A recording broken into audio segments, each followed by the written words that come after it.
여러분 안녕하십니까? 릴리즈 인터내셔널이 발표한 2022 박해 동향 보고서에 따르면 올해 기독교 박해 중심지로 사하라 사막 이남 아프리카 지역과 아프가니스탄을 꼽았습니다. 이 밖에도 인도와 북한도 요주의 국가로 분류되고 있는데요. 종교적 핍박에는 항상 정치적 문제가 동반되곤 하죠. 파송 국가들의 정치 사회적 상황 좀 더 면밀히 살펴야겠습니다. 선교에 관한 모든 이야기 선교는 지금 오늘 순서 시작합니다.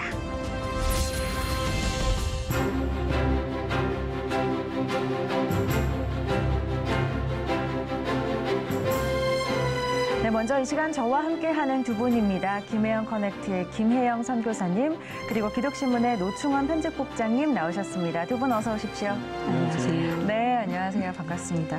자, 오늘 오프닝에서는 이 박해 동향 보고서에 대한 이야기를 했는데 염려가 되지 않을 수가 없는 것 같습니다. 특히 아프리카 국가들 중에서 사하라 사막 이남 지역을 좀 주의해야 될 것 같은데 좀 어떻습니까? 네, 영국의 국제 종교 단체인 릴리즈 인터내셔널이 이제 작년 말에 발표한 것인데 올해의 그 서아프리카 지역 그리고 이제 북한, 인도 지금 코멘트 하신 것처럼 이런 곳들이 이제 박해가 심해질 것으로 이렇게 우려를 했고요.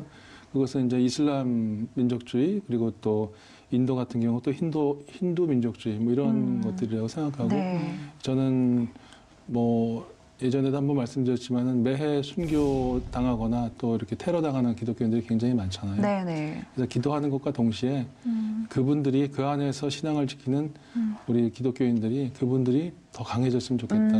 네, 그런 좀 바람을 갖게 됩니다. 네네, 그렇군요. 우리 선교사님은 어떠세요? 또 누구보다도 아프리카에 대해서 또 관심을 가지고 계시고 애정을 갖고 계신데. 이 아프리카 사하라 이남이라 그러면 케냐를 비롯해서 중남부 아프리카 포함하는데 만약에 이제 메인 도로를 타고 이렇게 운전하다가 보면은 5km, 10km마다 모스크가 서 있거든요.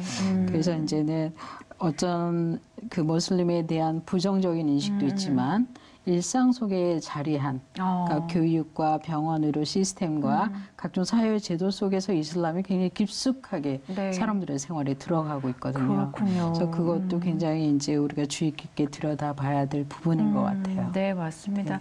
사실은 박해는 계속해서 이어졌지만 그 동향들은 조금씩 계속해서 바뀌고 있고 또 최근에는 이슬람 문제에 대해서 저희가 또 집중을 안 할 수 없기 때문에 이 부분에 대해서도 좀 관심을 가지고 지속적으로 좀 기도해야 할 것 같다는 생각이 듭니다. 자, 그럼 오늘 순서 본격적으로 시작해 보겠습니다. 먼저 사진 한 장으로 전하는 선교 이야기부터 만나보죠. 노충원 국장님. 저 교회가 어떤 교회인지 아십니까?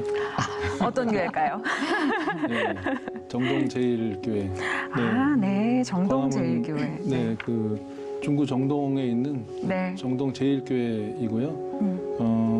1885년 10월 11일 날 설립됐죠. 그때가 이제 아펜젤러 선교사가 교회를 시작을 했는데 1885년 10월 11일 날에 한국 개신교 최초로 이제 성찬식을 거행해서 그날을 설립일로 지금 잡고 있고요. 저 예배당은 1887년에 그 예배당을 시작을 했는데 아마도 저희 예배당은 이제 1897년에 건립한 그런 예배당으로 알려져 있고요. 서양 최초의 그 개신교 예배당 고딕식으로 지어진 것이고 이것이 이제 1977년에 사적 256호로 지정됐을 정도로 굉장히 유명하고 아마 현재 지금 남아 있는 19세기 아마 유일한 건물 예배당 건물로 그렇게 알고 있습니다. 그렇군요. 그래서 아펜젤러 선교사가 1885년 4월 5일 날 그 제물포에 부활절 날 오셔서 바로 이제 정동의 사절을 마련해서 선교 활동을 시작하시고 거기서 영어 교육을 하시면서 이제 배제학당이 이제 출발을 하고요. 그리고 나서 지금의 그 정동제일교회 저 예배당이 이제 베델 예배당인데 저기의 터에 있는 한옥을 개조해서 이제 교회를 시작을 하셨습니다. 한옥을 개조해서 시작을 했군요. 그리고 이제 1888년에는 이제 조선 정부가 이제 선교 금지령을 내려서 교회가 한때 폐쇄되기도 했는데 계속해서 교회가 성장을 했고 교인들이 한 200여 명이 넘어가면서 예배당이 필요하게 돼서 1895년에 착공하고 1897년에 이제 이렇게 봉헌 예배를 드려서 저희 예배당의 형태가 지금도 남아 있죠. 네, 그렇군요. 정동교회 하면 역사적인 자료는 뭐 말할 것도 없고 그렇죠. 정말 많은 이야기들이 있죠. 네. 자료를 보니까 이제 최초라는 것들이 굉장히 많더라고요. 네. 한번 다음 시간에도 한번 얘기하겠지만 뭐 찬양대도 최초고 뭐 주일학교도 어린이 주일학교도 최초고 뭐 여러 가지가 많은데요. 네. 무엇보다도 좀 정동제일교회 하면은 그 민족운동의 어떤 중요한 근거지였다는 것. 33인 민족대표 중에는 5대 목회자 이필주 목사님과 박동환 전도사가 있고 그리고 또 역대 목사 중에서 현순 목사와 손정도 목사는 임시정부에서 활동을 하셨고 정동제일교회 이제 윤치호도 장로셨고 이승만 대통령도 명예 장로였고 뭐 서재필 이런 분들도 계셨고 또 정동제일교회 이제 신자 중에 한 사람이 유관순 열사가 예, 정동제일교회 신자였고요. 그렇게 해서 이제 1920년에 돌아가셨을 때 장례식도 정동제일교회에서 이렇게 드렸습니다. 그런데 이제 그렇게 민족운동을 하는 와중에 이제 역사를 보면은 그 교회 안에 그 파이프 오르간이 있는데 예, 그 파이프 오르간에 송풍구에 숨어서 일제의 핍박과 감시의 눈을 피해서 그 어른 몇몇이 들어갈 수 있는 파이프 오르간 안에 그 송풍 공간 안에서 독립선언서와 독립신문 등 이런 문서도 의논하고 그리고 또 유관순 열사 같은 경우도 학생들하고 거기서 이제 비밀리에 기도회도 하고 그랬던 독립운동과 깊이 관계된 곳입니다. 네. 그렇군요. 자, 오늘 첫 번째 사진으로 정동제일교회 만나봤는데 정말 너무나도 많은 이야기를 담고 있고 우리나라 근현대 역사를 또 보여주는 아주 역사적인 장소 중 하나이기 때문에 다음 주에 조금 더 구체적인 이야기 들려주실 거죠. 네, 기대해 보도록 하겠습니다. 다음은 김혜영 선교사님 가져오신 사진 함께 볼까요? 지난번에 저희가 배워든 선교사님 이야기를 말씀드렸는데요. 이 배워든 선교사님이 부산에 도착하셔서 활동할 때 당시에 선교 일기장 선교 일기장 이렇게 사진 찍은 걸 가지고 왔습니다. 이 사진은 1892년과 1893년 사이에 쓰여진 선교 일지입니다. 그래서 이제 지난번 시간에 말씀드린 대로 부산 선교 활동 또 초랑교회를 통해서 소개해 드린 적이 있는데요. 이건 이제 이 일기는 배워든 선교사가 부산 지역을 탐방하면서 기록해 놓은 부산 선교 일기 맨 윗장에 보면 1893년이라고 글자가 쓰여 있습니다. 그래서 그 수기로 적혀 있고 오래되고 이제 색상이 반해서 번역하는데 오류도 있지만 이런 기록이 남아 있다는 게 정말 놀라운 것 같습니다. 그렇죠. 우리가 이제 이 시간에 역사를 얘기하면서 누차 얘기를 하는데 사실은 그 당시에는 저런 이제 편지 한 장이지만 오늘날에는 굉장한 역사의 기록이 되잖아요. 정말 역사 자료들의 중요성을 다시 한번 생각하게 되는 것 같습니다. 네, 그렇습니다. 약 120년 전에 부산과 인천항을 통해서 들어온 선교사님들이 이렇게 한국의 내륙 선교를 위해서 이 지역을 탐방하고 선교 거점을 만들고 이렇게 했던 노력한 흔적들이거든요. 그래서 이런 자료들이 더 연구되고 고증돼서 당시에 한국 선교 이야기가 더 많이 전해질 수 있으면 좋겠고요. 또 그들의 사역과 사역을 진행하면서 겪었던 어려움, 또 실패담 이런 것들이 저희들에게 또 교과서가 되지 않을까 싶습니다. 네, 맞습니다.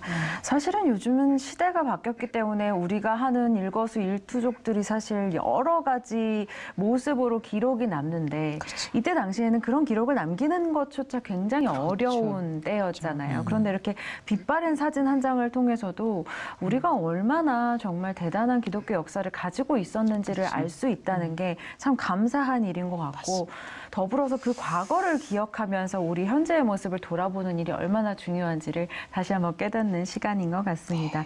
자, 이번에는 선교지 현장 만나보는 시간으로 넘어가 보겠습니다. 오늘은 네팔로 가보겠습니다.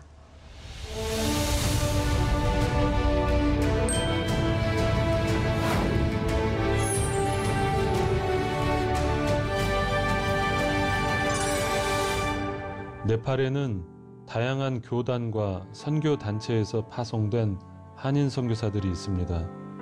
그 대부분의 한인 선교사들은 네팔 주재 한국 기독교 선교사 협의회를 중심으로 하나가 되어 교제와 협력을 이어가고 있습니다.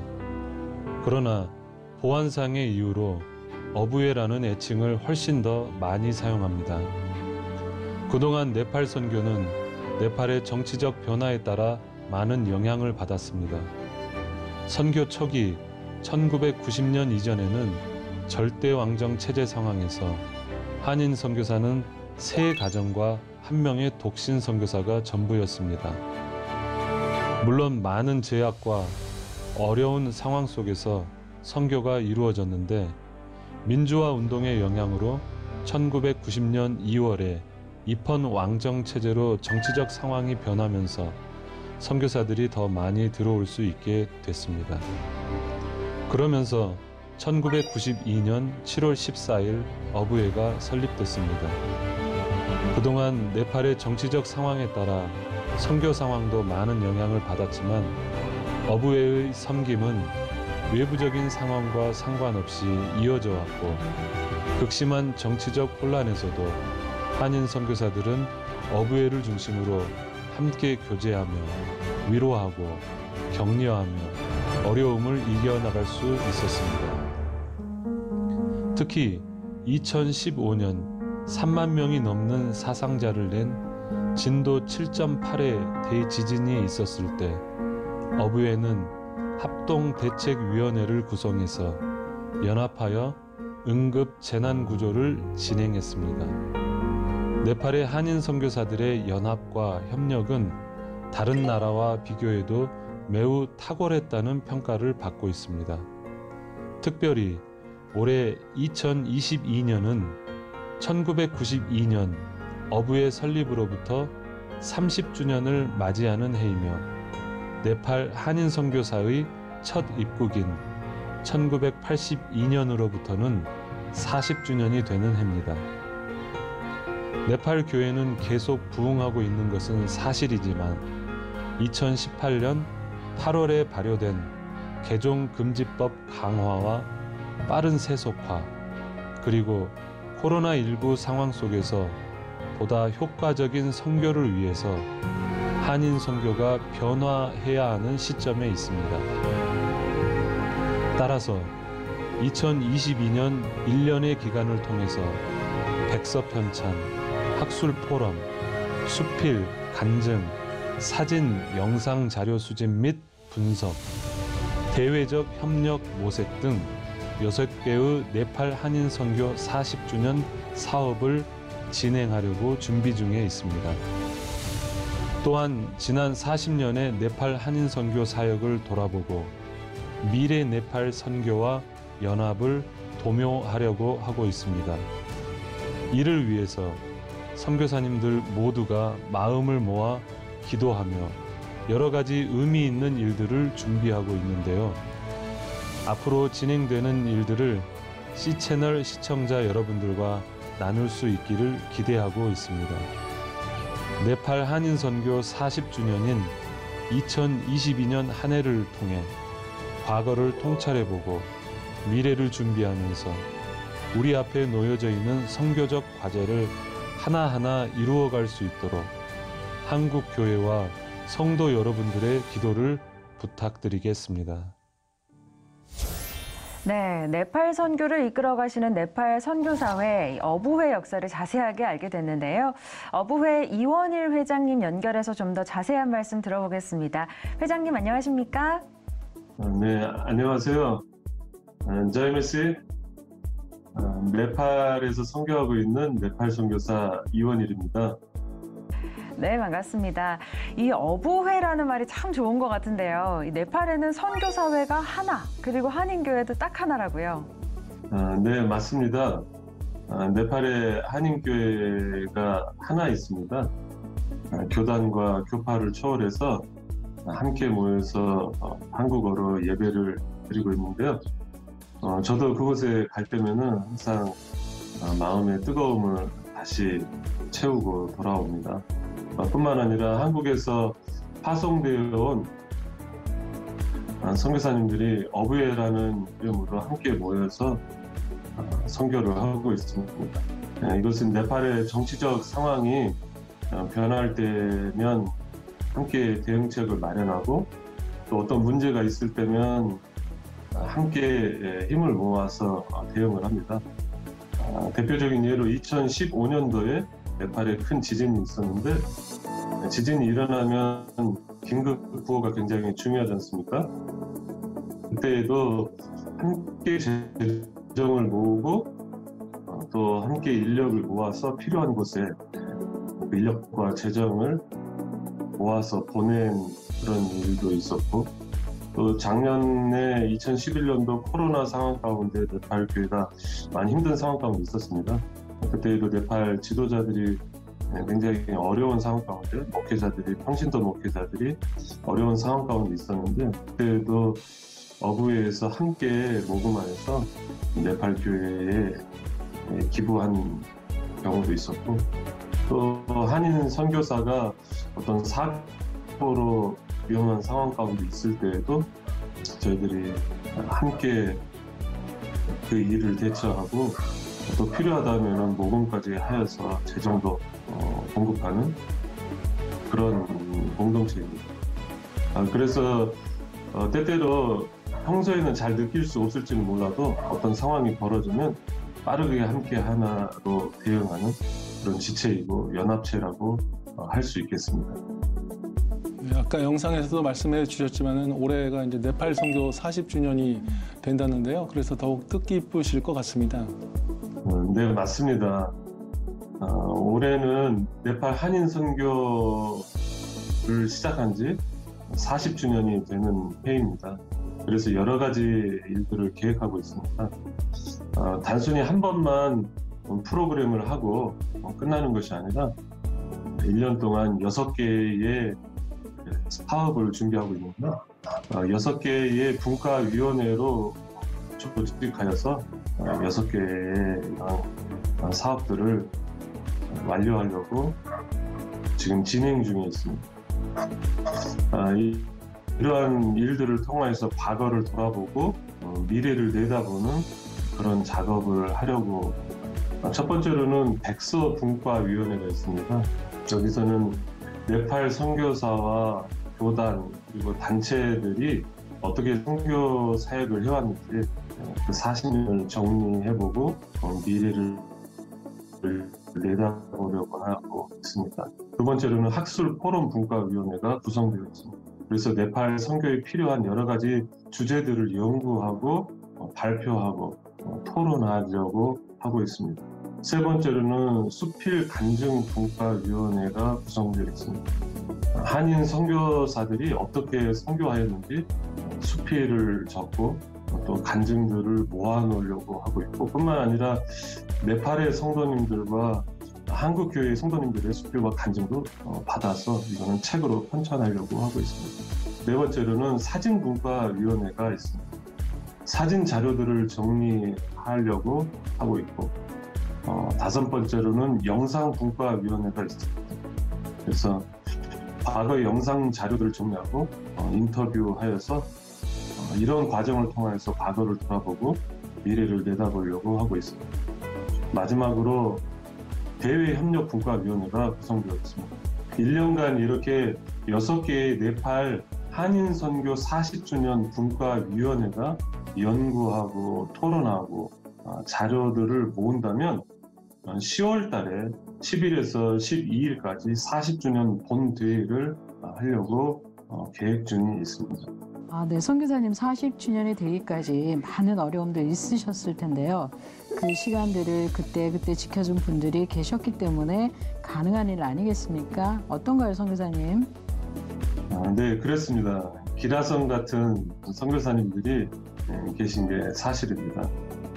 특별히 1980년도에는 네팔이 왕정 국가였습니다.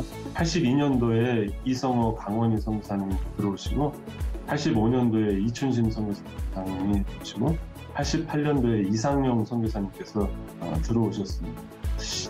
그 이후로도 많은 선교사님들이 계신데, 제 눈에서 볼 때에는 어떤 특별한 영웅이 보인다기보다도 평범했던 한 분 선교사님들이 그때마다 묵묵히 그 자리를 지켜줬다고 생각이 들어집니다.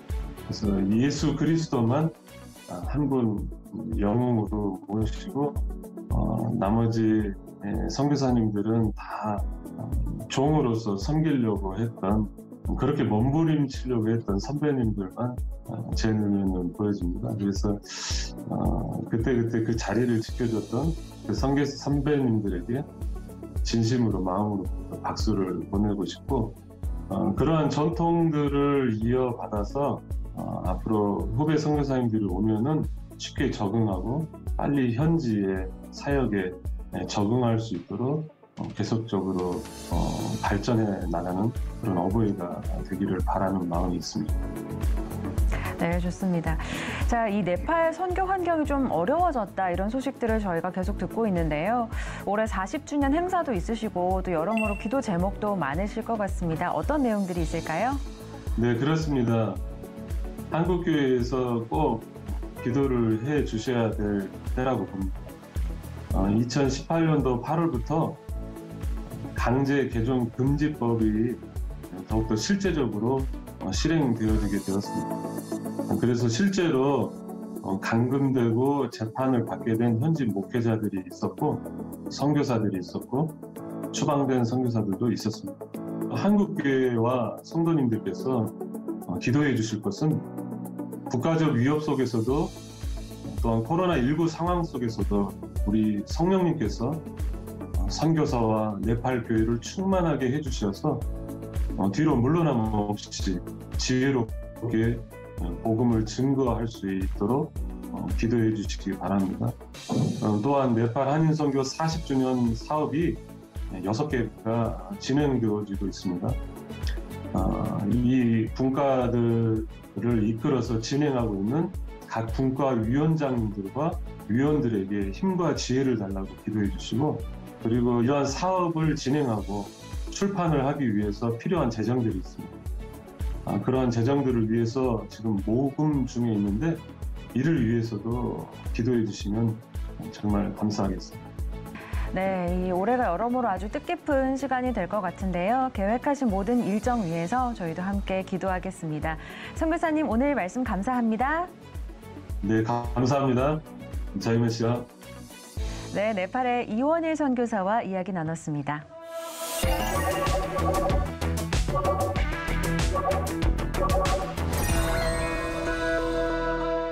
코로나 기간에 한국에 체류하고 있는 선교사님들은 이 시간을 좀 더 창의적으로 사용하기 위해서 많은 노력을 하고 계신데요. 이런 창의적인 일을 한국에서 하고 있는 분이 있습니다. 바로 오늘 만나볼 장월방 선교사님인데요.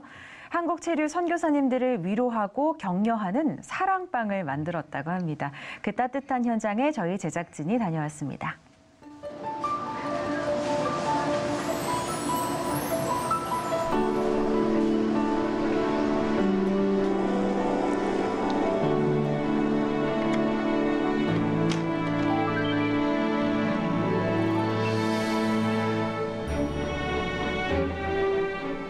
네, 안녕하세요.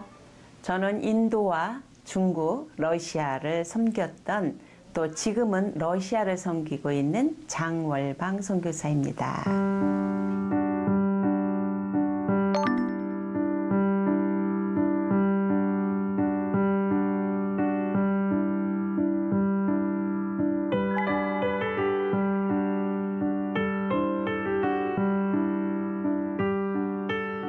네, 러시아에는 해외에 벌이 노동자들이 굉장히 많습니다. 우리 윗동네 우리 형제들이요. 그 형제들에게 난민증을 만들어주는 일도 하고 구출도 하고, 그리고 이제 말씀 전한 일을 이제 하고 있습니다.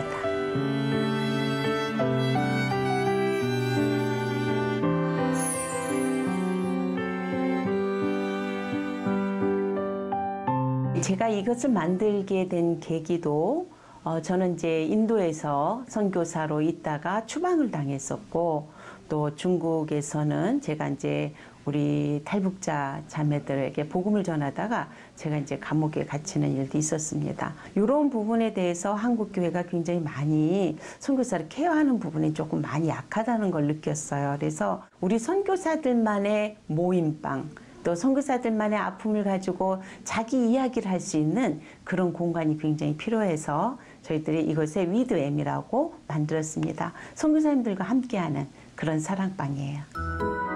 위드엠이라고 하는 선교사님들이 함께 하실 수 있는. 네. 어서 오세요. 아이고, 수고하십니다. 그래갖고 밤새도록 찬송가 틀어놓고 보혈 찬송 틀어놓고 아, 그러셨어요? 밤새도록 설교 틀어놓고 있지. 나 아침에 5시에 일어났다가 조금 좀 더 있다가 그냥 얼른 샤워하고 준비하고 일찍 나왔어요, 여기 9시 반에. 오늘 날씨도 따뜻하고 이래가지고. 과부사정은 호랍이 간다고 선교사들 그런 마음들은 선교사들이 그냥 깊은 얘기 안 해도 공감을 너무 잘해줘요. 그래서 그들만의 우리들만의 어떤 이야기 할 수 있는 공간이 필요해서 저하고 함께 했던 주미영 목사님이 러시아에서 우리 같이 사역을 하고 있는데 러시아에서도 우리가 그걸 좀 하자 이렇게 했는데 코로나가 터지는 바람에 한국으로 들어왔어요. 그래서 우리는 한국에 들어와서 한두 달이면 나갈 거다 생각을 했는데 이게 장기화되는 거예요. 그러다 보니까 방역 수칙이나 이런 거로 해서 선교사들이 모여서 식사할 자리도 없고 어디 모일 자리도 잘 마련될 수가 없었어요. 그래서 우리 선교사님들을 위한 그런 공간을 좀 만들어 보자 하고 우리가 이제 같이 기도하면서 찾고 있었습니다. 이게 또 장기화가 되면서 지금 예전과 다른 상황이 또 날마다 교회 갈 수도 없고. 그렇죠. 네, 오늘 누가 오세요? 오늘은 우리 여자 싱글 선교사님들이 오세요. 4분 정도가 오신다는 말씀을 좀 들었어요. 여기 좀 맛있어요? 조그만 게 낫지 않겠어요? 아, 이게 더 나아요? 예. 이게 좀 더 나을까요?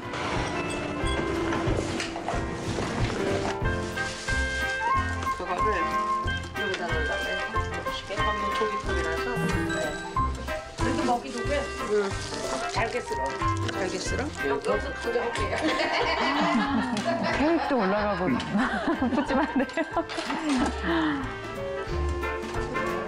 Happy birthday, dear mommy. Happy birthday to you. 거의 다 선교사님들이 20년 이상을 또는 이렇게 안식년을 갖지 못하고 있으셨어요. 특히 이제 사모님 같은 경우는 남편 목사님은 교회 가서 이렇게 뭐 좀 할 수 있지만 사모님들은 가실 데가 없어요. 그래서 이제 이곳에 있다는 소식을 듣고 와서 자신의 이야기를 하면서 굉장히 많이 눈물도 흘리시고 그러면서 굉장히 속이 후련하다. 그러면서 이곳에 있어서 내가 갈 곳이 있어서 너무 행복하다. 그리고 이곳에 오다 보니까 다른 선교사님들도 이제 만날 수 있는 그런 공간이다. 그래서 굉장히 행복해 하다고 말씀하세요. 여보세요? 네, 목사님. 아이고, 할렐루야. 네.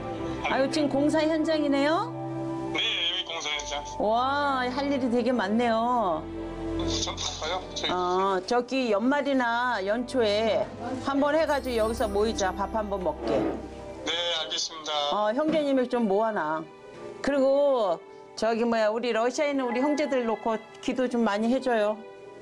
네, 알겠습니다. 주일날 예배 잘 못 가고 있지? 네, 그럼 그래요. 네. 주일날도 그러면 일을 하고 있어요? 일은 안 하는데 일은 힘드니까 쉬고 싶어서. 좀 쉬고 싶고 그래서 지금 좀. 네. 근데 주님 말씀하시기를 내 영혼이 잘된 같이 범사가 잘 된대. 영혼이 안 되면 아무것도 아니야. 그래서 먼저 영혼 살리는 일에 우리 힘씁시다. 네, 제가 이제 러시아에서 해외벌이 노동자로 왔다가 이탈한 그 형제들을 저희가 이제 복음을 전하고 또 한국에 들어오면 한국에 정착하는 걸 이제 도와주고 있어요. 그런데 우리 형제 자매들이 이곳에만 오면 신앙을 잃고 자꾸만 이 돈을 쫓아가고 또 살아나야 되니까요. 그거를 뭐라고 할 수가 없는 거예요. 우리가 어떻게 도와줘야 될까? 아직도 고민이 많이 있습니다. 그러던 중에 우리 러시아에서 일하던 우리 형제들은 거기서 해외벌이로 왔잖아요. 건물도 짓고 집도 짓고 이런 형제들이기 때문에 그 형제들을 불렀어요. 그래서 여기에 뭐 싱크대라든가 광이라든가 뭐 선반이라든가 이런 것 좀 와서 좀 해줘라 그랬더니 기꺼이 또 이렇게 다 이렇게 아름답게 또 해줘서 너무 감사하는 그런 마음에 또 형제들은 또 돈을 벌어야 되잖아요.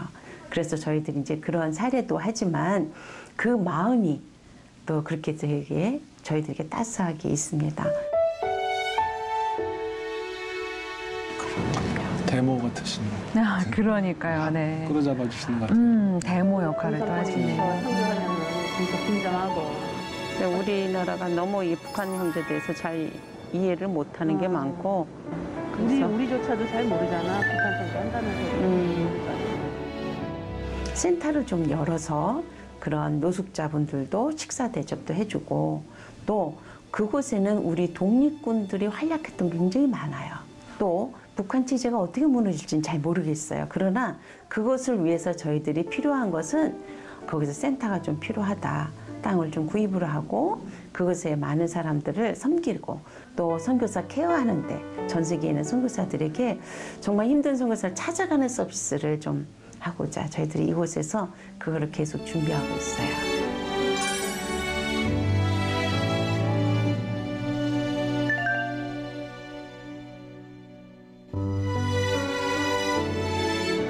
하나님의 사랑하는 기쁨이 되는 딸이 되고 싶다라는 게 제 늘 생각하는 거예요.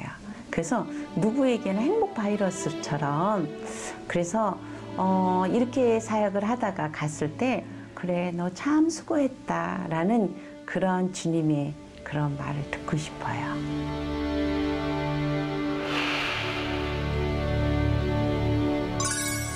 네, 그야말로 이 선교사님들의 사랑방이라는 말이 참 잘 어울리는 그런 장소를 저희가 또 보지 않았나라는 생각이 드는데 어떻게 보셨을까요, 우리 국장님? 예, 누군가 한 사람이라도 나의 얘기를 들어줄 수 있는 사람이 있고 내가 갈 곳이 있으면 사람은 살아갈 수 있는 거죠. 네네. 선교사님들께서도 이렇게 자주 모이시고 그리고 또 선교사님들끼리의 고민과 또 어떤 활로랄까 이제 이런 것들을 좀 찾는 선교사님들이 모임을 통해서 좀 강해졌으면 좋겠다. 그렇죠. 사실 그런 생각을 좀 해봤습니다. 네, 사실 서로 뭉치면 또 강해질 수 있는 거니까. 그리고 사실 이 카페를 보면서 이 카페가 또 이제 선교사님도 러시아 들어가시더라도 다른 분들이 또 나오셔서 계속 이어가셨으면 좋겠다라는 생각도 들었는데 우리 선교사님 어떻게 보셨어요? 보니까 이제 싱글 선교사님들을 또 중점적으로 섬기신 것 같은데 사실은 선교지에서 계속 사역이나 사람들에 묻혀서 외롭거나 뭔가 자기에게 집중하는 시간이 부족한데 이렇게 한국에 왔는 이 기간 동안 정말 자기에게 집중해 보니까 자기의 본 모습이 나올 수 있잖아요. 그렇죠. 인간이 또 둘 이상 또 함께 연합하는 힘이 있잖아요. 그렇죠. 그래서 하나님께서 또 그런 좋은 기회를 주시는 것 같아요. 네, 맞습니다. 어떻게 보면 저희가 지난 시간에도 이렇게 코로나가 이제 장기화되면서 한국에서 이제 생활고를 겪고 계시는 이제 선교사님들의 이야기나 오늘처럼 이제 계속 이야기 나눴던 것처럼 교회에만 계속 갈 수도 없고 좀 이렇게 나눔이나 이런 것들에 되게 갈급해하는 그런 선교사님들의 이야기를 듣고 있는데 사실 코로나가 지금 이 상황을 어렵게 하는 것들은 맞지만 우리가 또 역으로 이런 문제들이 발생할 수 있구나, 우리가 이런 부분에 대비를 해야겠구나라는 어떤 가르침을 주는 시간들인 것 같기도 해요. 우리 모두가 조금 더 관심을 갖고 이 문제를 위해서 좀 함께 좀 기도했으면 좋겠다라는 생각이 듭니다.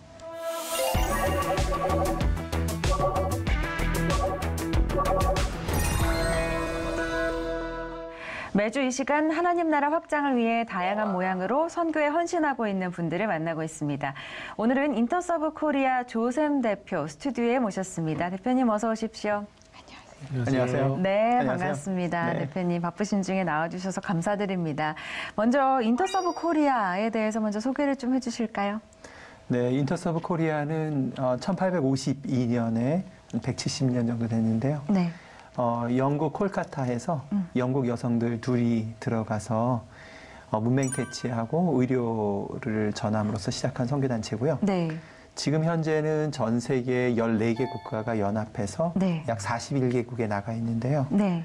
다양한 직업을 갖고 나가고 있는데 저희가 집중하고 있는 지역은 아랍하고 아시아 지역에만 지금 현재 나가고 있습니다. 네네. 아랍과 아시아 지역에 주로 집중을 하고 계시다. 어떻게 보면 좀 가장 어려운 지역이지 않을까라는 생각도 드는데 사실은 이렇게 어렵고 힘든 곳을 찾아가는 건 우리 기독교인들의 또 정체성이 아니겠습니까? 이런 어려운 지역에 좀 집중하게 되신 계기가 있으신가요? 저희가 시작을 인도 콜카타에서 시작했거든요. 그리고 그때까지만 해도 식민지 시대가 한참 진행됐을 때인데 그곳에서 시작해서 저희가 이제 지역적으로 서쪽으로 옮겨간 거죠. 저희 같은 경우에는. 네. 왜냐하면 동쪽에는 또 이미 들어와 있었던 OMF라든가 좋은 단체들이 있었어요. 네. 그래서 전체적으로 함께 파트너십으로 일한다는 그런 개념이 강했어요. 어려운 사람들을 찾아가려는 그런 정신이 있긴 있죠. 근데 그 당시에는 조선도 어려웠거든요. 네. 동북아도 어렵고 중국도 다 어려울 때예요. 그러니까 그렇게 저희가 일부러 찾아갔던 것 같지는 않아요. 그보다는 함께 일하기 위해서 지역을 좀 나눠서 가지 않았나 이렇게 생각합니다. 네, 좀 파트너십을 만들면서 네. 인터서브 선교사로서 허입되고 또 파송되려면 어떤 절차를 밟아야 됩니까? 저희가 2번 정도 인터뷰합니다. 네. 인터뷰하고 그리고 거기서 괜찮은 적격 테스트가 나오면은 그다음에 이제 다양한 그 면을 봐요. 저희가 집중해서 보는 것은 삶의 균형이에요. 삶의 균형을 보는데 물론 헌신도 보지만 장기적으로 일을 하기 위해서는 자기가 자기 자신과 가족들을 돌볼 줄 아는 능력, 그러면서도 남을 섬길 줄 알고 또 교회 안에서 성숙한 면들, 그리고 자기 직업에 충실하게 살아왔던 그런 궤적들을 좀 균형 있게 보려고 애를 써요. 이제 그렇더라도 이제 선교사로 나갈 만큼 이제 준비 안 되는 면들이 대부분 있거든요. 그런 부분들은 연합 그 훈련 단체에 보내서 예, 훈련을 교육을 합니다. 그래서 영어라든가 아니면 선교학이라든가 이런 걸 훈련하고 내보내고 그렇게 하고 있습니다. 네. 그렇군요. 네. 선생님 최근 코로나 상황으로 선교 환경에 이제 큰 변화가 찾아오면서 다양한 논의들이 전개되고 있잖아요. 네네. 인터서브 코리아에서는 어떤 부분에 주목하고 계신지 좀 궁금합니다. 네. 사실은 우리 선교뿐만 아니라 사회적으로나 정치적으로도 그 코비드가 새로운 사건을 만들었다기보다는 그 전에 쌓여있던 현상을 가속화시킨다라고 보고 있거든요. 그런데 이제 그 가속화 현상이 지금은 아직은 느껴지지 않지만 만약에 좀 잠잠해지기 시작하면은 아주 이게 다양한 형태로 그 돌출로 나타나게 될 텐데요. 그 중에 하나는 이제 국가주의가 코로나 전에도 급격히 커졌거든요. 특별히 미중 갈등을 통해서 드러나면서 자기 국가의 우선순위 하는 것들이 강해지면서 외국 사람들이 특별한 목적을 갖지 않는 한, 특별한 유익을 주지 않는 한 오는 것에 대한 경계들이 이미 굉장히 가중되고 있었어요. 근데 아마 코로나가 끝나고 나면 굉장해질 겁니다. 그 얘기는 일단 들어가기 위해서는 구체적인 직업이 있어야 돼요. 비종교적인 직업에 전문성이 있는 사람들이어야 하고 둘째는 많은 선교사들의 철수가 예상이 돼요. 굉장히 많이 철수할 텐데 그럼 그 사람들의 전환을 어떻게 도울 것인가. 이게 저희가 지금 고민하고 준비하고 있는 일들이에요. 그러니까 하나는 어떻게 새롭게 리크루팅을 해서 특별히 직업을 가진 사람들, 그러니까 이 사람들은 새로 직업 교육을 시킨 사람들이 아니라 아주 어려서 현장에서 직업적으로 성장하든지 아니면 이미 준비가 됐든지 그런 사람들을 어떻게 리크루팅하고 준비시킬 건가. 둘째는 대규모의 철수가 일어날 경우에 그 사람들이 어떻게 전환기를 한국에서 보내고 다른 사역을 찾거나 재정착 아니면 건강하게 은퇴를 하거나 이제 이런 작업들을 해야죠. 그런 것들이 있고요. 세 번째 큰 변화는 이것도 코비드 전에 있었던 현상들이긴 한데 교회들이 전체적으로 인프라가 재정적으로 아마 급격히 어려워질 거예요. 그 뭐 이미 시작됐던 일들이지만 코비드 기간에도 이미 겪고 있는데 지금은 일종의 그냥 정신없는 단계예요. 그러나 끝나고 나면 굉장히 어려워질 테고 그리고 한국 교회 내 젊은이들이 그 종교인들 숫자는 많아요. 왜냐하면 우리들 애들이기 때문에 종교란에는 다 표시를 하거든요. 한 18% 돼요. 20대 애들이. 그러나 실제로 교회 나오거나 훈련받은 애들의 숫자들이 굉장히 적어요. 그래서 이 젊은 친구들을 어떻게 동원할 것인가 이제 이런 문제들이 생각을 하죠. 이 세 가지 부분들을 다 생각하고 있습니다. 네. 네. 그럼 거기에 따라서 저희가 좀 새로운 선교 전략, 새로운 선교적인 방향을 좀 잡아갈 필요도 있을 것 같은데 어떻게 좀 보시나요? 우리가 이제 사실은 이건 한국 교회가 똑같이 안고 있는 문제이기도 해요. 숙제이기도 해요. 과거에는 이제 잘했는데 지금은 숙제가 된 거죠. 뭐냐 하면은 그 전에 우리가 했던 방식들은 우리가 이제 판을 짜는 거예요. 기독교인들이 판을 짜는 거예요. 예를 들면 교회에 오세요. 그리고 전도를 하면 왜 교회를 데리고 오든지 아니면 전도를 위해서도 교회에서 집회를 해서 데리고 오는 거죠. 아니면 우리가 학교를 만들든지 아니면 우리가 병원을 만들어요. 이거는 사실 한국 사람들이 굉장히 익숙해요. 네. 왜냐하면 이제 100년 전에 그걸 봤거든요. 우리나라에 처음 복음이 들어올 때에 우리보다 앞선 문명의 사람들이 판을 짜준 거예요. 교회 짓는 것도 도와주고 병원도 세우고 그리고 탁월한 인력들이 들어와서 해줬거든요. 그래서 기독교인들이 어떤 우위에 있으면서 사람들을 초대하는 장들이 우리한테 굉장히 익숙한 모델이에요. 또 한국교회 성장도 60, 70년대 때에 그 시골이 무너지면서 도시화 현상들이 생기고 전통사회가 해체가 되면서 도심에서 교회가 일종의 문화공간의 역할들을 했거든요. 대가족의 역할도 해주고. 뭐 저는 뭐 교회에서 문학의 밤을 하던 시기가 익숙한 시대거든요. 또 여학생들 좀 보려면 가야 되고 기타도 배우려면 거기 가 그런 게 근데 그게 지났어요. 네. 선교지도 마찬가지입니다. 그러면은 동료로서 또는 약자로서 그리고 우리 쪽으로 부르는 게 아니라 그들의 있는 곳에 가서 어떤 식으로 할 것인가에 대한 것들을 우리가 배운 적이 별로 없어요. 어떻게 할 바를 몰라 해요. 굉장히 그들의 판에 들어가서 어떻게 하는가. 이거 마치 대학교 때까지 신앙생활 잘했던 애가 직장 들어가는 거랑 똑같아요.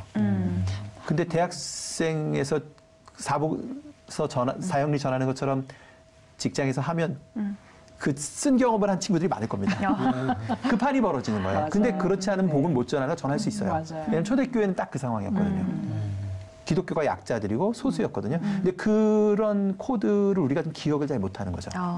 그래서 근데 다시 찾으면 됩니다. 근데 판이 바뀐 거예요. 예. 제가 질문 하나만 말씀드리면 이 코로나 이후 대책에 대해서 얘기할 때 초창기에 많이 들었던 얘기가 이 현지인 사역자를 더 좀 양성하고 그들로 하여금 복음화하도록 하자. 뭐 그런 얘기가 이제 옛날부터 있었지만은 그런 게 선교사들이 못 들어가니까 그런 얘기 하나 있었고 선교사 재교육. 그러니까 선교사 지금 말씀도 하셨지만은 뭐 IT 활용 기술이라든지 이런 것들에 대해서도 좀 대안으로 좀 제시가 됐던 것 같은데요.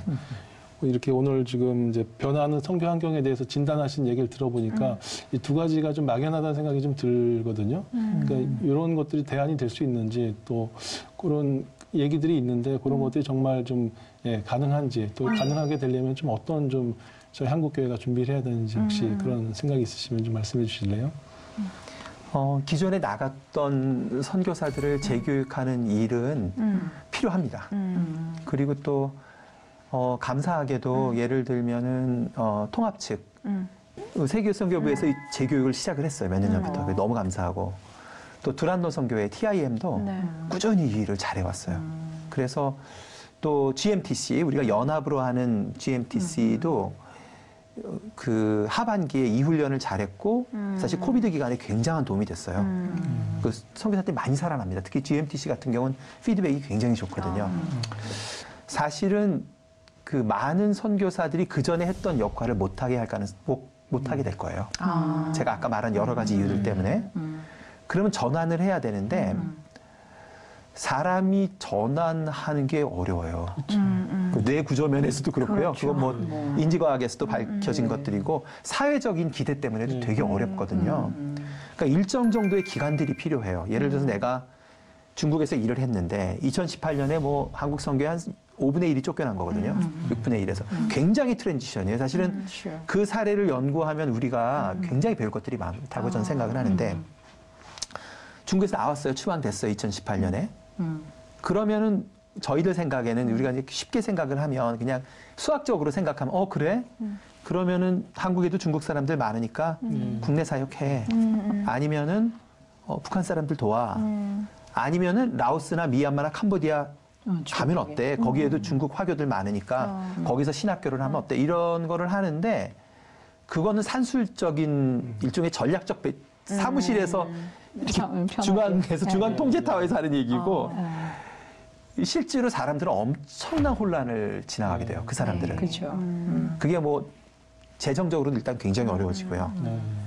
그다음에 그 사람들 나이가 적지 않아요. 대부분이. 그렇죠. 그리고 한국 선교회에 지금 나이들이 많습니다. 50, 60대. 그렇죠. 50, 60대라고요. 그 나이가. 그리고 상당 부분 은퇴도 또 해야 돼요. 그런데 은퇴도 마찬가지예요. 그렇게 쉽지 않습니다. 이 전환이 되지 않아요. 그래서 그 전환의 기간 동안에 도와줘야지 전환돼요. 서포트 시스템이 있어야 서포트 시스템이 있어야지. 그냥 그렇게 쉽게 되지 않아요. 사람이 그렇게 만들어져 있지 않아요. 정말 강철 같은 선교사들도 제가 중국에서 나온 선교사들 이렇게 쭉 보면서 깨달았던 거예요. 그냥 완전히 바닥까지 떨어져요. 그 나오고 부부가 막 헤매고 재정적으로 없으니까 마트에서 일하고 뭐 그건 좋다고 봐요. 일하는 거 좋죠. 마트에서 일할 수 있으면 마트에서 일해도 되고 간병인으로 일하면 간병인이 일해도 돼요. 그런 건 두려워하지 않는데 이 정체성 자체가 흔들려요. 내가 도대체 뭐하러 지금까지 살았던 걸까? 이런 것들이 흔들리는데 그런 것들을 도와줘야 돼요. 근데 이제 재정적으로도 물론 우리가 펀드 같은 걸 좀 마련해서 서포트 해야죠. 또 그 일을 하시더라고요. 최근에 그런 것들을 좋은 교회들이 연합해서 하고 그러더라고요. 너무 그 좋은 일이고요. 그러나 가장 중요한 거는 옆에서 그걸 누가 동행을 해줘야 돼요. 그게 아주 결정적이에요. 옆에서 필요하네요. 예, 옆에서 그냥 얘기 들어주고 그걸 한 2년 정도. 2년. 그리고 이제 들어주고 그럴 수 있다라는 얘기 해주고 함께 기도해주고 그럼 자기들이 그래도 많이 찾아가요. 성령께서 이제 그런 일 통해서 찾아가게 하시는 거죠. 저희는 이제 그런 것들을 지난 2년 동안 경험하면서 경험을 해왔어요. 그리고 이게 좀 더 확산되면 좋겠다 그런 마음이 있습니다. 네, 그렇군요. 그러니까 이제 그 아까도 제가 질문드린 게 그 이제 선교사들이 추방해서 돌아오시면은 국내 외국인 사역을 하면 된다. 이게 굉장히 좋은데 뭔가 좀 허점이 있다 생각했는데 잘 짚어주셨고 마찬가지로요. 그 못 들어가니까 현지인들에게 좀 연결하고 현지인 사역자를 뭐 지원해가지고 하면 되지 않냐. 이제 이 얘기도 맞는 것 같은데 뭔가 좀 연결고리가 좀 필요한 것 같아요. 그렇죠. 현지인 사역자들을 훈련시키는 이슈는 사실 선교계에서 굉장히 오랫동안 얘기가 되어 왔죠. 그리고 또 그러나 실제로 그렇게 했는가를 살펴보는 거는 좀 조사들이 필요하고요. 그러나 미진했다는 반성들이 많죠. 많은데 어떤 변화들은 우리들이 스스로 자발적으로 준비하기도 하지만 어떤 경우는 강한 임팩트 가운데 어쩔 수 없이 선택하기도 하는데 저는 코비드 이후나 이 중간 기간 동안에 선교사들이 철수하는 면이 그런 면에서는 순기능도 있을 수 있다라고 생각합니다. 개인적으로. 네, 그렇군요. 저희가 사실 이 코로나 이후의 이제 상황들에 대해 이야기를 하면서 지금까지는 조금 익숙했던 방식으로 선교를 했다면 코로나 이후에는 현장에서는 우리가 생각했던 것보다 더 큰 변화와 혼란이 이어질 것이고 그 혼란의 기간을 우리가 함께 좀 서포트하면서 도와주면서 함께 좀 동행해야 한다 이런 말씀을 해주신 것 같아요. 그런 전략에 대해서 저희가 좀 관심을 가져야 될 필요가 있겠다라는 생각이 들고 그러면서도 참 감사했던 것은 여기 이제 출연하신 많은 분들도 이 코로나 상황 속에서도 그래도 선교는 계속 끊임없이 이어졌다는 감사한 이야기들을 들을 수가 있었거든요. 인터서브 코리아의 상황도 마찬가지였을까요? 네, 저희가 한국 인터서브만 한 110가정 정도 되는데요. 지난 2년 동안에 국내에 어떤 모양으로인지 들어와서 있었던 게 한 80% 돼요. 80에서 90%? 그 저희는 사실 권장했어요. 들어오라고. 적극적으로 들어오고 금세 나가지 말라고 권했었어요. 실제로 위험했거든요. 저희가 계속 이거를 2주에 한 번씩 계속 통계 숫자를 추적하고 계속 현장 1년 8개월간 저희가 진행을 했는데요. 얼추 계산해도 한 4명 중에 1명꼴은 걸렸었어요. 코로나에 걸렸었고 경제가 망가지기 시작하니까 폭동들이 일어나요. 그렇죠. 그리고 또 생활 식료품들이 끊어지고 여러 가지 위험들이 동시에 발생하거든요. 그렇죠. 저희로서는 보호할 필요도 있었고요. 또 이 기간 동안에 들어와서 여러 가지 것들을 재정비하는 시간이 될 수도 있어서 적극적으로 권했어요. 그리고 이제는 거의 다 나았어요. 건강하게 회복돼서 거의 다 나가고 또 위험한 것들은 좀 피하고 그랬죠. 네, 그렇군요. 사실은 오늘 어떻게 보면 저희가 그동안 이제 코로나 이후의 어떤 상황들, 선교의 변화, 우리가 예상은 하고 있었지만 어떻게 보면 좀 막연하게 어떤 해결책을, 대안을 내놨던 것들에 대해서 조금 더 구체적으로 좀 생각해 볼 필요가 있겠다. 이런 문제점들을 좀 던져주신 것 같은데요. 좀 시간 관계상 마지막 질문을 좀 드리도록 하겠습니다. 그래도 올해도 좀 쉼없이 사역들이 이어질 텐데 2022년 어떤 좀 사역 계획 갖고 계시고 어떤 기도 제목 갖고 계신지 마지막으로 좀 나눠주실까요? 네. 그동안도 계속 준비는 해왔었는데요. 사실은 코비드 기간에 있어서 코비드 기간의 가장 큰 교훈은 엄밀히 말하면 환경하고 기후 얘기예요. 그렇죠. 우리가 그 노아에게 처음 약속하셨던 또 아담과 이브에게 처음 말씀하셨던 자연을 돌보라는 청지기적 사명을 굉장히 오랫동안 잊었기 때문에 이 문제가 터진 거거든요. 그리고 또 이 문제와 함께 지금 동반되는 현상은 사회적인 현상은 경제적 양극화입니다. 맞아요. 굉장히 어려워질 텐데요. 네. 사실은 세상은 이 문제에 대한 답들을 크리스찬들에게 기대하고 있어요. 그런데 선교계가 그거를 답을 하는가? 답을 못하고 있어요. 그런 일에 훈련받거나 준비된 사람들은 별로 없죠. 네. 왜냐하면 선교계가 보는 선교에 대한 퍼스펙티브가 관점 자체가 좁기 때문이에요. 미전도 종족하고 그리고 그들 가운데 들어가서 개종하고 교회를 세우는 것들만을 원하는데 이게 재밌는 현상이 그거에 집중하는데 못 들어가요. 그런 사람은 원치 않는데요. 그러나 반면 경제를 살릴 사람이나 기후를 살릴 사람들은 그쪽에서도 원해요. 그렇죠. 그리고 여기서도 필요해요. 네. 그 무슨 얘기냐 하면 선교에 대한 관점 자체를 도전하는 여러 가지 환경적 도전이 우리 앞에 놓여 있는 거죠. 선교는 하나님께서 만물을 예수 그리스도 안에서 자신에게 회복시키시는 하나님의 일입니다. 그리고 우리는 그 일에 동참하는 거죠. 그 관점에서 보자면 그동안 지난 그 1974년 로잔 회의 이후로 쭉 선교계를 복음주의권의 선교계를 이끌었던 좁은 의미의 미전도 종족의 개념들이 변화돼서 원래 선교가 말하고 있는 총체적인 관점들을 봐야 되고요. 네. 그리고 그 일의 주역은 평신도들입니다. 선교사라는 타이틀 떼고 그리고 지역교회예요. 근데 이제 그 일들을 어떻게 교회들을 깨워서 평신도들을 깨우고 자신의 삶이 선교와 어떻게 연결된지를 깨닫게 하는 그 사람들이 이미 세상 가운데 있어요. 그 일들을 계속 해왔고 그리고 올해도 그 일에 굉장히 저희들의 노력의 한 절반가량을 드리려고 생각하고 있습니다. 네, 좋습니다. 자, 어떻게 보면 이제 선교라는 것은 만물을 회복시키시려는 하나님의 일이다 이렇게 말씀을 해주셨는데 선교라는 것에 대한 어떤 우리가 너무 좀 편협한 시각으로 보지 않았나라는 우리의 시각을 조금 더 확장할 수 있는 그런 시간이었던 것 같습니다. 2022년 또 많은 계획들 갖고 계실 텐데요. 그 계획들 위해서 저희도 함께 좀 기도하도록 하겠습니다. 지금까지 인터서브 코리아 조샘 대표와 이야기 나눴습니다. 오늘 말씀 감사합니다. 네, 감사합니다. 고맙습니다.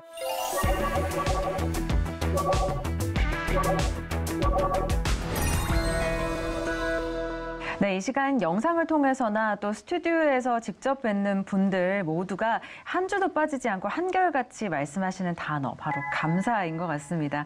이런 마음으로 임하는 사역이라 저희도 또 은혜를 받게 되는 것 같은데요.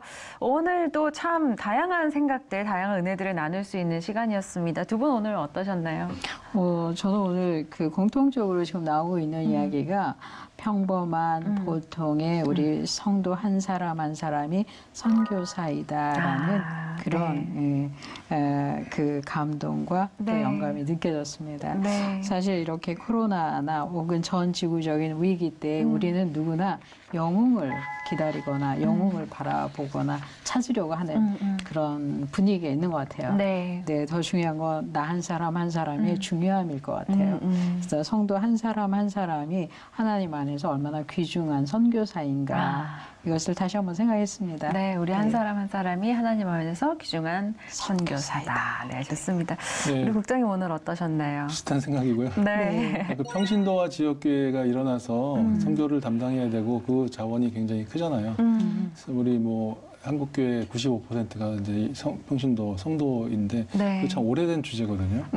근데 아직까지 이제 그런 필요성들에 대해서 논의하고 있는데 언제 한번 이런 것들이 획기적으로 좀 바뀌어가지고 정말 전 성도들이 우리 옛날에 1907년에 부흥운동이 일어났던 것처럼 온 교회가 정말 선교에 헌신하는 그날이 오기를 바라고 조성 교사님 말씀 듣다 보니까 우리가 필요한 선교 전략을 가지고 가는 게 아니라 선교지가 필요한 그런 선교사로서 준비되어서 가야 된다는 말씀이 다시 한번 좀 생각되면서요. 우리도 살아갈 때 다른 사람들의 얘기를 충분히 듣고 그 사람들에게 많은 사람들에게 그런 필요한 삶을 사는 사람들이 되면 좋겠다. 네. 그렇게 생각해봅니다. 네, 좋습니다. 맞습니다. 오늘 참 다양한 이야기들 나눠봤는데 저도 참 마지막 이제 인터뷰를 진행하면서 들었던 생각은 코비드19가 우리에게 가지고 많은 변화들에 따라서 우리도 선교 전략의 변화가 필요하다.